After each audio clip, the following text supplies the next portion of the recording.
I know what's happening.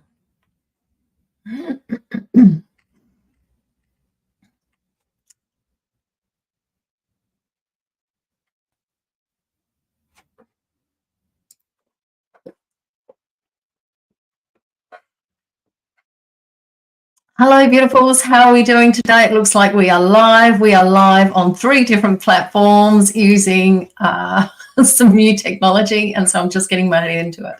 I am Coach Monica, and I am absolutely stoked to be here with you all today.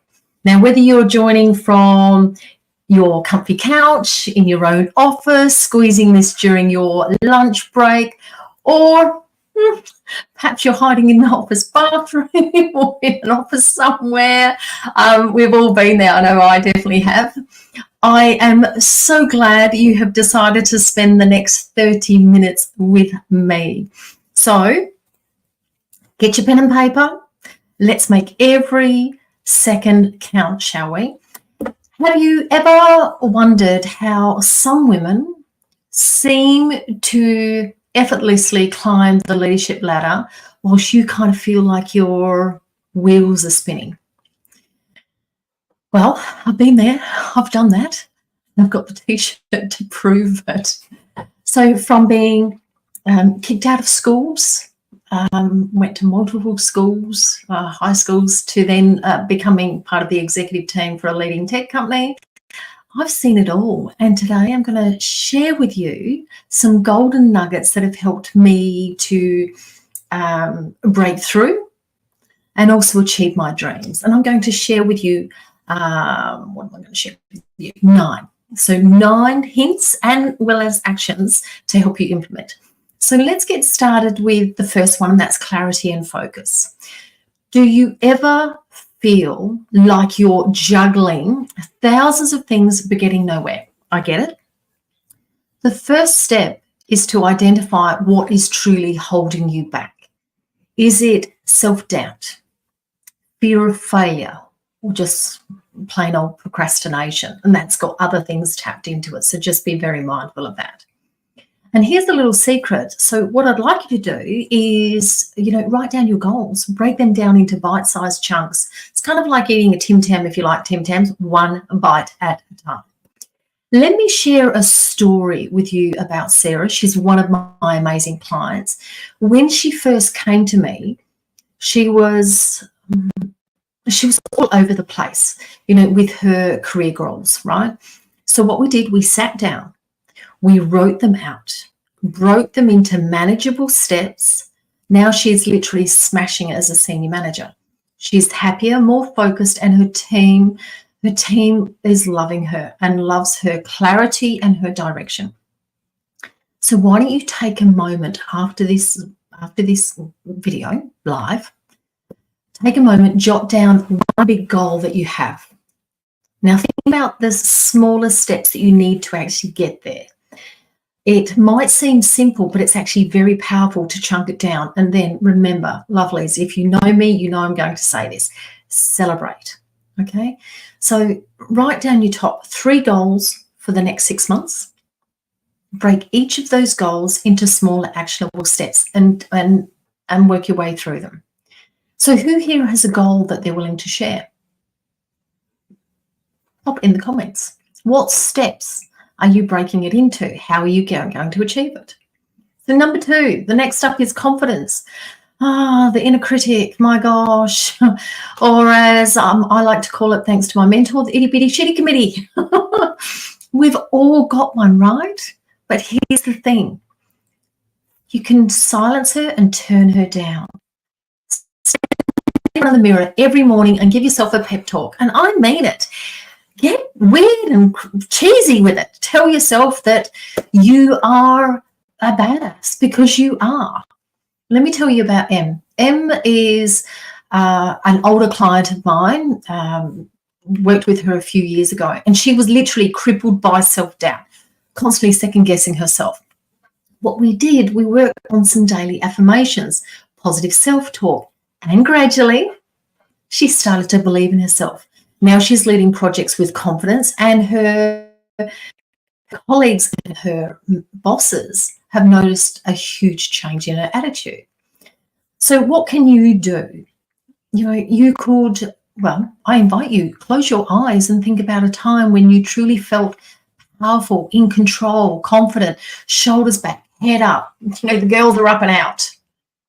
Remember that. Hold on to that feeling and use it whenever the itty bitty shitty committee tries to bring you down.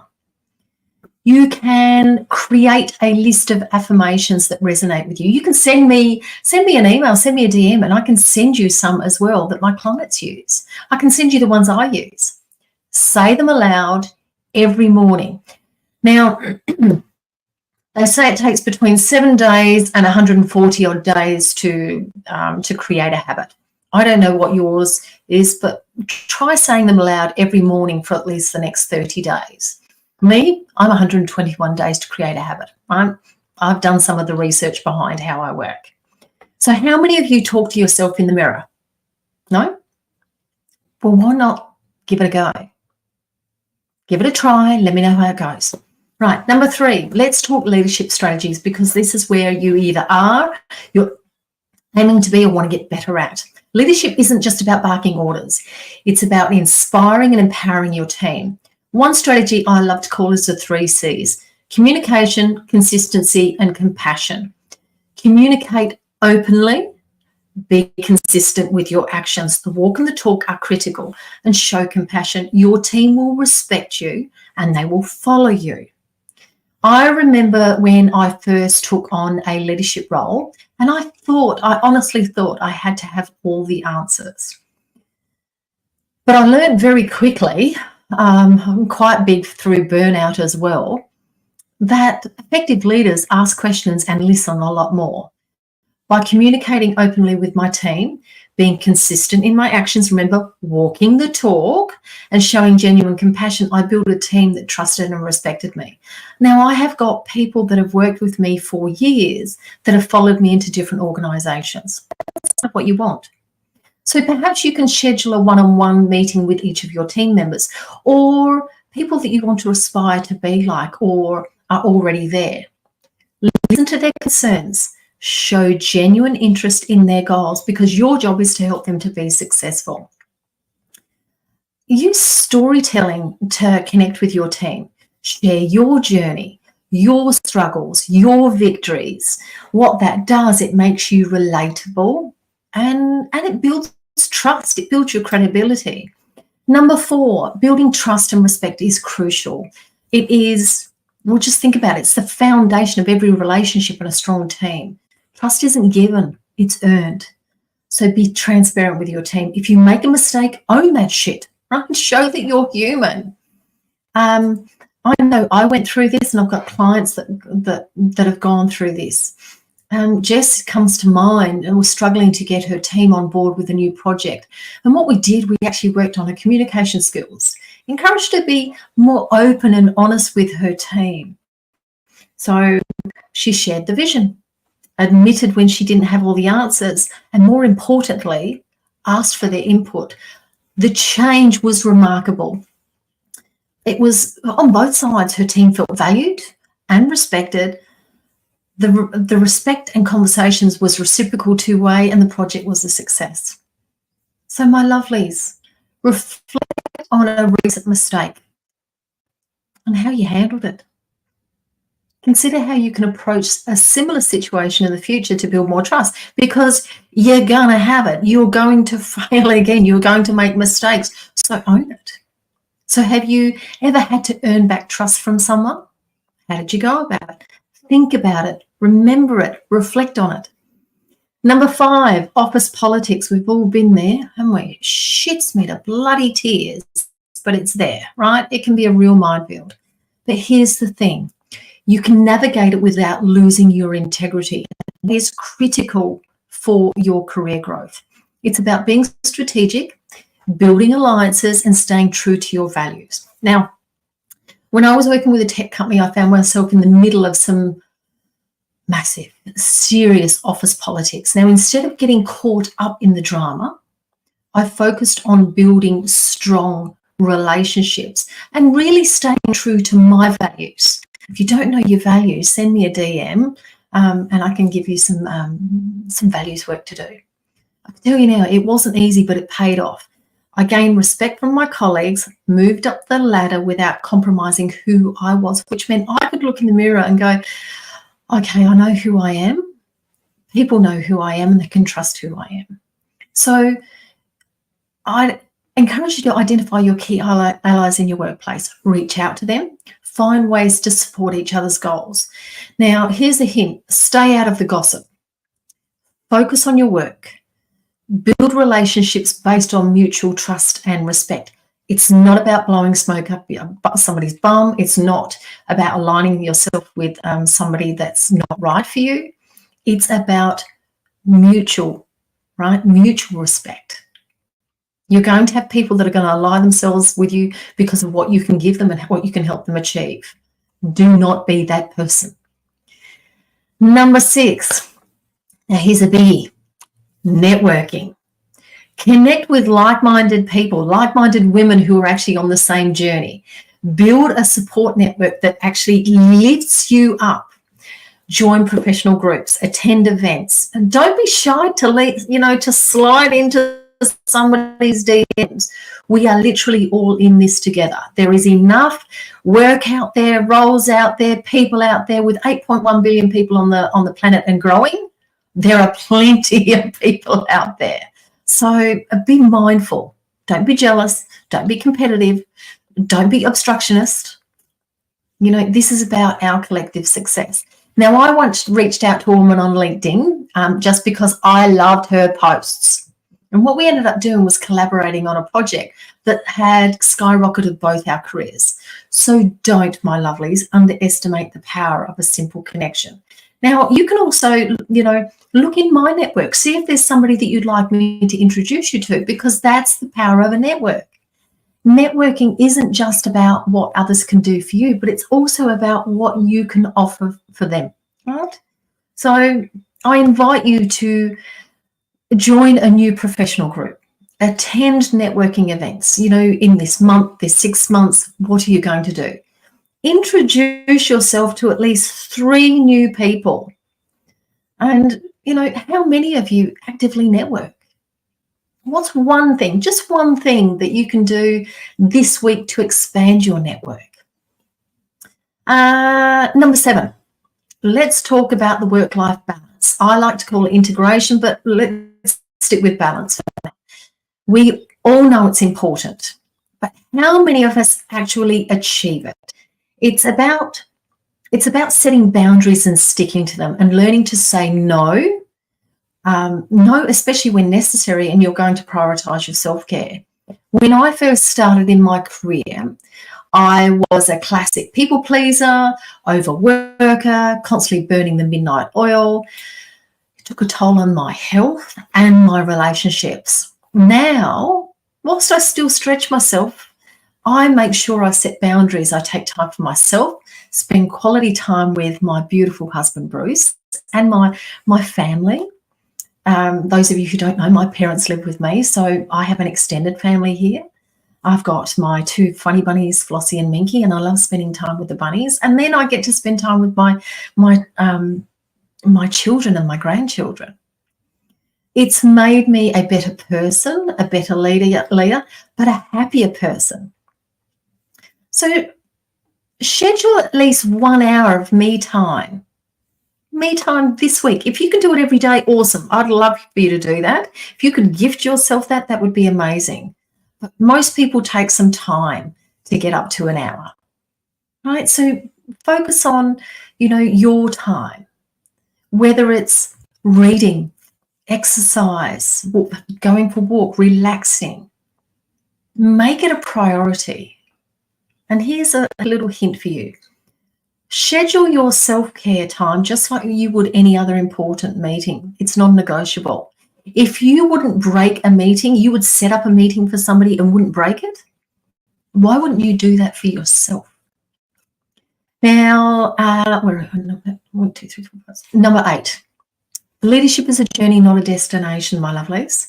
Commitment to continuous learning is a must. So attend workshops, read books, listen to podcasts. The more you can learn, the more you can grow. But let me qualify here. If you've read my article on knowledge obesity, I wrote it a few years ago, then you know the fact that constant learning without applying is just overwhelming your brain, right? And it's literally just taking more of your time and more of your energy. What you want to be doing is apply it. I'm always learning something new. I'm currently studying my psychological science because psychology is something that I love and is going to definitely complement my coaching and mentoring program. Whether, it's a new leadership strategy or a tech skill or a personal development course, I'm committed to growth. It keeps me sharp and ahead of the game. I like to think that I'd rather be a master student than an idiot professor, right? I recently took a course on emotional intelligence, and for me, it's been, It's been game-changing. Understanding my own emotions and those of my clients and people has made me more empathetic and definitely a more effective leader. So for you, choose a book, choose a course on leadership or personal development. And my, advice, commit to 30 minutes a day. Even better yet, what can you do and finish in a month?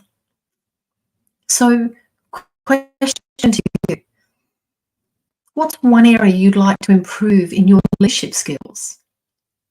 How can you start learning about it today and applying it? Now we're at number 9. I said we were doing number 9, weren't we? Yes, 9. Number 9, let's talk about mentorship and giving back. Find a mentor who inspires you and be a mentor to someone else. We rise by lifting others. I have had incredible mentors throughout my career. I have been part of the Australian HR Institute's mentor program for a few years now. I've had a mentor and I've been a mentor myself. I make it a point to mentor others. It's fulfilling to see someone you've mentored succeed. And it's about creating that ripple effect of positive change. I mentored a young woman who was struggling with confidence, and we worked on her goals. And now, my gosh, where this woman is, she's lifted. She's living her passion. She's living her dream. She's leading people. She's empowering people with her knowledge. She's mentoring others. It is a beautiful, beautiful cycle of empowerment.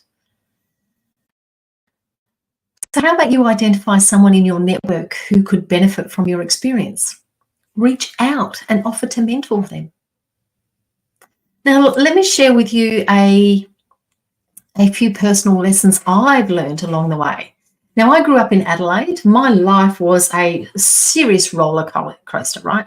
I had, it was just volatile environment, constantly moving schools, facing abuse. My first foray of living out of home, I was 12 and a half, living on the streets and in welfare homes. But those experiences shaped me into the resilient, no BS leader that I am today. One major lesson I learned is the power of resilience. No matter how many times knocks you down, right, you get back up. And during my, I had more than 20 years in hospitality, I realised the importance of people. Empowering others through systems, processes and leadership, is key to productivity and motivation, which ultimately increases revenue. That's the game. Another lesson is about breaking the cycle of trauma. As a young parent, I struggled with anger and guilt. Years of counselling helped me to break that cycle and become a better parent and an even better leader. Oh, I can tell you now, it's made me an awesome grandparent. So regardless of where you have come from, take the time, reflect on your own journey, identify key lessons that you've learned from, write them down, take a note, put them somewhere. Create your own brag-a-log. I would encourage you to check out a book by Peggy Klaus. Her book is called Brag, The Art of Tooting Your Horn Without Blowing. Some amazing lessons there on identifying your wins. Once you have them down, how can these lessons shape your leadership style? So there you have it, folks. That's it from me. We've gone through nine key areas. Nine? I started with 7 and then I've added. So clarity, confidence, respect, leadership strategies, networking, work-life balance, managing office politics, good luck there, continuous learning, mentorship and personal resilience. These are, I'd have to say, 9 pillars to transform your career. Now, I've got a little gift for you. You would have seen this in the if you registered for here. If you want more tips and hacks, email me for my ebook, right? So you can actually have a look. I know I've got something here that I can actually show you. 10 hacks every woman needs to know. Trust me, you don't want to miss out on this one. Email me at hello@incrediblebuzz. I think there's a banner that's running across your screen at the moment. You can email me for your free copy of 10 hacks every woman needs to know. Let's keep this conversation going. Let's continue to support and empower each other. And please feel free to send me any questions you have, share your wins and even your challenges. I'm here for you. I'm here with you on this, I'm very much on this journey. So thank you so much for spending your precious time with me. I'm pretty sure that I've definitely kept it under 30 minutes, so you're going to get more of your time back. Remember, incredible is not just a word, it is you. And you've got the power to achieve your dreams. So my lovelies, get out there, be the incredible leader that you were born to be. I will catch you next time. See ya.